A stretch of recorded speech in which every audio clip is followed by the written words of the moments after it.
Hey guys, what is up? It's Squid here, and today we're talking about Brigitte. Brigitte is one of my favorite characters in the game. Not in Overwatch 1, but she is in Overwatch 2. She's one of those characters that I fell in love with in Overwatch 2 when I started playing more support. And I have climbed to hit a peak of Masters 3 with Brig, which is actually quite good for me, I'd say.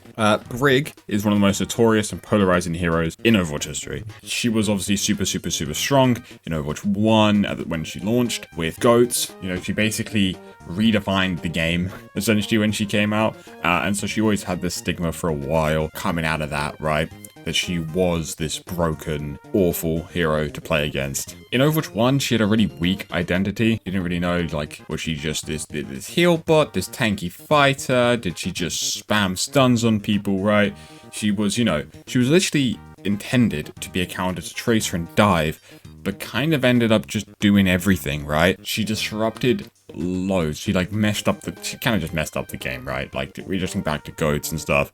We literally had to add role queue because of Brig.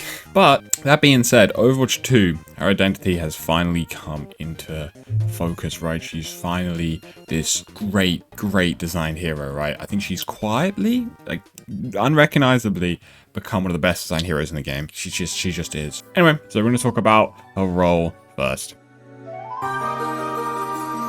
She is a defensive support, right? That's kind of the way I would categorize her, right? You've got more offensive supports, like stuff like Baps and Anas and whatever. You've got real heal focused with Mercy and Lifeweaver. I do in my head somehow filter them a little bit, right? She is a defensive support. She helps defend people on angles and helps to keep her other support alive. She controls space with her presence. She is a threat. She is threatening. I've had people say she isn't. The reason Brig works is because she is threatening.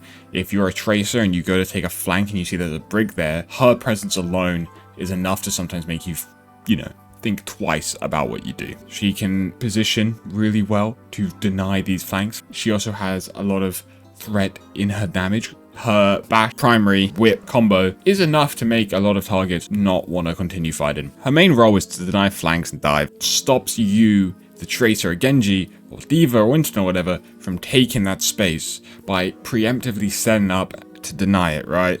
So if we think like a Gibraltar, if you're on attack and you're trying to go up that room on the right, and Brig's there, and she just keeps knocking you away, controlling that space, or she's controlling the high ground on the top bridge, she's just really making it difficult, right? You have to proper try and get her off because she is a threat there, which I think is great. That's a great role.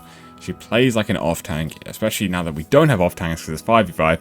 She literally plays like an off tank, right? She takes up pressure. She can alleviate a lot of pressure off of the tank quite a lot of the time. Not for long. She's not tanky, right? People need to understand she's not tanky. She will die, but you can suddenly take a lot of that pressure and then bash out. She enables the tank to do loads. She enables DPS, and she can turn the tides of a fight very well if she times her engage with the other tank well, even though she's not a tank, right? But she can play like an off tank. That's my point. Anyway, hero fantasy.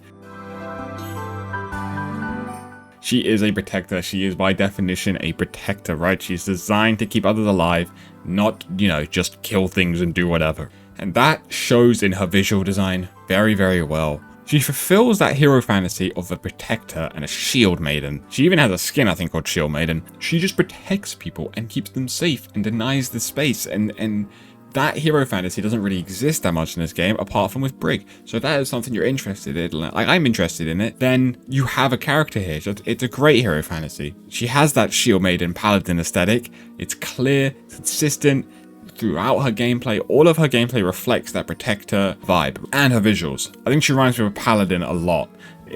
From like World of Warcraft or something. Like a very tanky Paladin with a shield. It's a really cool hero fantasy. She's melee focused, right? One of the only characters actually to be melee focused, and the only support to be melee.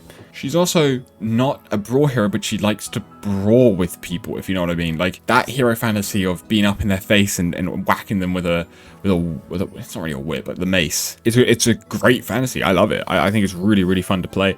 It creates some really unique gameplay. She has great visual design.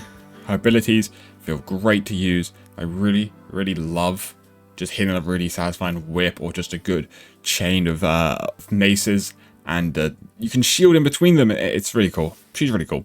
She's got a really great set hero fantasy with a visual design that works really well with it, right? It matters. I think visual design is important. Her visual design reflects how she plays. You look at her and you go, she looks like a protector type. She looks like someone who's going to be slightly tanky, you know, up in your face, able to defend and protect people, and she plays just like that. It's great. I love characters like that. Why does she work in Overwatch 2? She has a really high skill ceiling, underrated amount of skill needed to play Brig. I did put her on one of my well-designed easy heroes because I do think she does also have a low floor, but that ceiling is really, really high. She has lots to learn. You can learn, you know, when to time your engages, where to position on the map, you know, even just like using packs smartly and resource meter, like, you know, not wasting packs and stuff, right? Having good, well-timed rallies, great whip shots, stuff like that. She really does require a lot of different skills that you can learn and practice, and it works. Like when you practice and learn a skill, it really, really enhances your gameplay, and you can visibly see a Brig that has practiced these things and understands the game work. She's a smart character, and I really like it. I find it so fun. She's a character that relies on outplay, thinking a lot. I was coaching myself last night, okay? So I was watching a VOD of my own Brig gameplay, and the term I came up with was unsolve the problem, which is a term I use to understand where the fight is going to happen and where people want to be. So the problem is you lose the fight. Why do you lose the fight? Oh, it's because they had this space and this angle. So unsolve the problem and you position yourself there and deny it. That I think is really cool. She's a really good team character, right? I really think for the team-based hero shooter, she fits in really well because she helps enable your teammate, right? She doesn't just kill things and that helps your team. She actually is actively trying to help your team, and in a pro setting she is great. Most people are tempo based, but she is very heavily on tempo, right? So you need to like understand the fight, the flow of the fight, the speed of the fight. Great tempo. She doesn't just kill things, she really helps to define the way the fight is going and how the battlefield is being played, and I love that. I think it is incredible. She's incredibly interesting at the when you try analyze Brig, which I do quite a bit because I watch back my own gameplay sometimes, right? She has a really unique design to Overwatch 2. There's not any characters that really play like her or whatever, but she still has transferable skills. I think there's characters that are really unique, like Symmetra and stuff, that are great, but they have less of the transferable skills, whereas Brig can make you a really good like main support player or even flex support player, right? You know, you need to understand positioning, peel times, cooldowns, good awareness, map knowledge, stuff like that. Really, really lots of good stuff. But she's still really unique. She's a very raw character to play. You kind of understand when you've done something good. Like you keep a Genji off and then your Tracer Genji frags out on the other side of the map and you're like, yeah, okay, that's because I didn't allow that to happen or whatever. Do you know what I mean? It's great. It's great. Anyway, overall, it wasn't too long of a big yap, but I did want to just talk about how I think she's a really well-designed character. Please let me know your opinions on Brig. Let me know what I, could have talked about and should have talked about. I just want to talk about why she, seems to work so well and what I like about her. Brig had a massive glow up, right? She wasn't necessarily reworked or whatever. It's more of a small rework, but she just kind of naturally over time with all these different changes evolved into this incredible support. I really, really, really love Brig. She finally feels fully cohesive, satisfying, and impactful. Great character. And I do think her success isn't just because we went to 5v5. I don't actually think she's better in 5v5 than 66 because I played her in 66 and it's still much of the muchness, whatever I'm saying is. In fact, it could be stronger because you got double tank or whatever, right?